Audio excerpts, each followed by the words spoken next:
Hey everybody, it's Matt from the house, and in this video we're going to show you how to put your wakeboard together and get this thing all ready for the water. Let's check this out.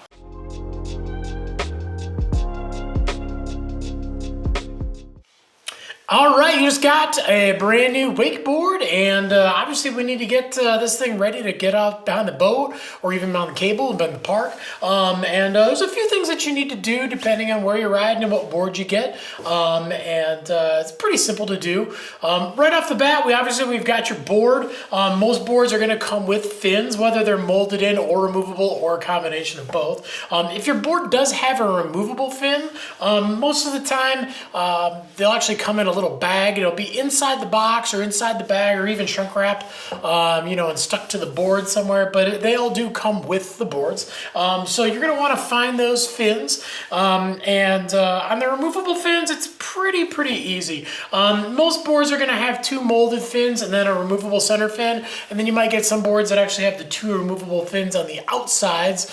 So you're going to have, again, somewhere 2 to 4 fins inside that pack. We need to get these things mounted. So fairly easy. The first thing that you want to do is you want to make sure that your fin, when you do mount it, you'll notice that there is obviously a deeper part of the fin here and a shallower part of the fin here. So on the fins, the deeper part of the fin always goes towards the tip of the board. But likewise on the other side, when you got to flip that fin around, it's going to go towards the tail of the board. So no matter what board you have, you don't want both fins going in the exact same direction. When you pick this thing up and you look at it, you don't want to see two fins that are both going like this. You want to have the deepest part of the fin towards the tip, and then flip the other fin around and put the deepest part towards the tail. So pretty easy. On this one, we've actually got screws that we're throwing on the ground. We've actually got 2 screws, a couple washers. Basically just going to drop those right through the top of the board. Pretty easy. And then the fins all come threaded, so right inside the threads are all ready to go, whether it's a fiberglass fin, aluminum fin, made out of a poly, but pretty easy. First thing that we're going to do is we're going to line up that first screw, and since it is threaded, it will go in easy, so never ever force the thread into the screw.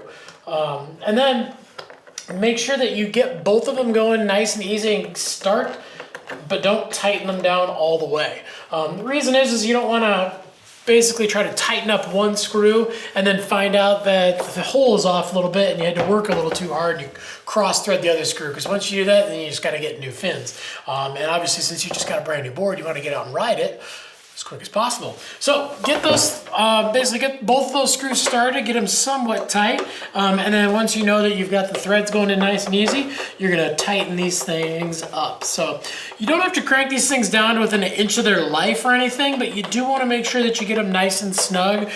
Depending on the fin and the shape of the bottom of the board, there might be a little bit of a gap there. Just by getting them snug, it helps tighten it up and basically close that gap and flex the fin a little bit so it fits better with the bottom of the board. So we've got the fins mounted. I already had the one on the tail. We got the one mounted on the nose. And then the next thing we got to do is we got to get these boots on. So I've got 2 different boots here. Obviously, when you buy a pair, they're going to be exactly the same, but I've got 2 different mounting styles, but I wanted to show both of them to you. So, but pretty easy right off the bat. You're pretty much going to want to have your board set up symmetrical so that when you're riding regular and switch, it feels the same. So the first thing you're going to do is you can kind of figure out what your stance width is, and there's a couple different ways you can do this. You can just stand right on the board. You can also just stand off of the board, bend your knees a little bit, see what feels comfortable, measure from the middle of your foot to the middle of your other foot.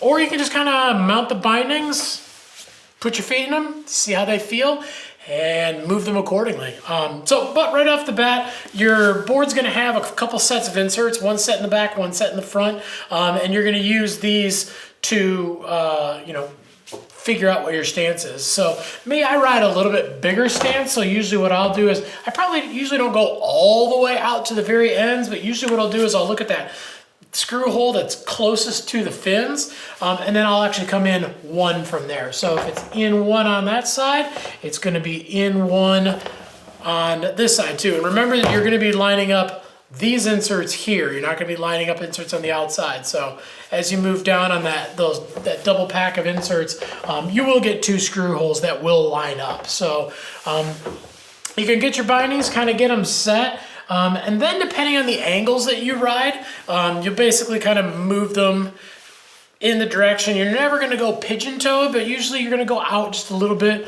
of a duck stance. So again, when it feels more natural and you're riding regular and you're riding switch. So on this binding, the control binding, we actually have these holes on the side. So basically what you'll do is kind of get it set so it looks like it's going straight across the board. And I always just say with these, you're going to use these middle holes. So that way you know if you got it in the middle on this side and the middle on this side, we know that the binding is straight.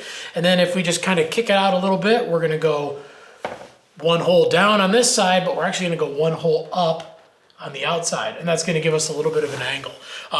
So now that we know that we got our angle right, this binding actually comes with finger screws. So basically you can take this like a wing nut, you can basically screw these in with your hands. So just like with the fins, it will go in very, very easily. You don't want to cross thread your inserts. You don't want to run the risk of cross threading your bolts either.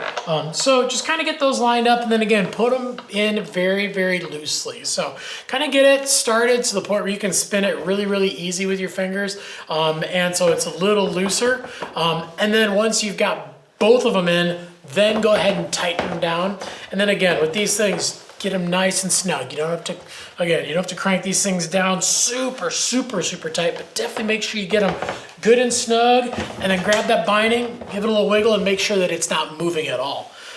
So pretty easy on that one. If your binding has a little different mount where it comes with, they've got different names for these, the washers, the claws, but whatever the mounting system is, a lot of times it'll take a screwdriver, and we're actually going to grab a little bigger screwdriver than this little one I use for the fin. But again, we're going to set this thing at that 0, and you can kind of look, and on the outside of the binding, it'll actually, a lot of times it'll have some sort of, degrees or some kind of markings basically to kind of, help you figure out what's what with the binding, what your angle is with the binding. And then again, you can just kind of take that. You started at this one, we started at 0. And that way we know that this binding is going straight across the board. And then we're just going to kind of kick it out a little bit. And the nice thing about these claw systems as opposed to the holes is that you actually have a little more stance options. You can kind of fine tune that stance. But the main thing that you want to make sure is that your foot is centered up on the board. You want to make sure the binding is not hanging too much over the heel or too much towards the toe. You want to make sure that it's right in the center. And then again, once you get that set your system down there with your little screws, set your claw, whatever that little piece is, and get the screw started. And then again, don't tighten it down because we don't want to run the risk of any cross threading. And then we want to go ahead and do the same thing on the outside. And then you're going to look and basically make sure that it matches up on the inside and the outside with the numbers or with the notch or however they've got it, kind of listed. And then again, once you get those screws started, go ahead and tighten those down and make sure to get them good and snug. I usually kind of do one, then do the other one, and then go back and give them each one more kind of little crank just to make sure. Then again, make sure that that binding's on there. It's nice and snug. It's not wiggling around at all. You basically want the binding and the board to move all as one. All right, once you got everything mounted up, you can basically stick your feet in there, kind of check your stance, make sure that it feels right. If you need to make any adjustments, you can always loosen them up, move them around, tighten them back down. It's something that's pretty easy to do. You can even do it in the boat as long as you've got a screwdriver, or if you have some of the less expensive bindings that have the wing nuts on them, obviously you can do those without any tools. But fairly easy thing to do to get the board ready. Basically fins, bindings, and you're good to go. One thing when you're riding, if you ever feel like a screw is loose, if your binding does feel loose at all, make sure to tighten that thing down. Always check it before you go out riding too. Pick your board up, give the bindings a little wiggle, grab the fins, try to give them a little push too, but make sure that they're not wiggling, and you're good to go. And that way you're not going to run the risk of something popping off while you're riding, or losing a fin too. So if you got any questions about this or anything else that we maybe didn't cover, definitely leave some comments down below. We're on there every single day trying to answer your questions. We not only want to get you into some good gear, we want to make sure that it's set up and it rides the best way for you and your riding style. Like, subscribe, definitely make sure to get that bell on too so you can find out when all the new videos drop. And yeah, no matter what kind of bindings you're riding, get yourself all mounted up and get out and ride, because any day of riding is a good day of riding.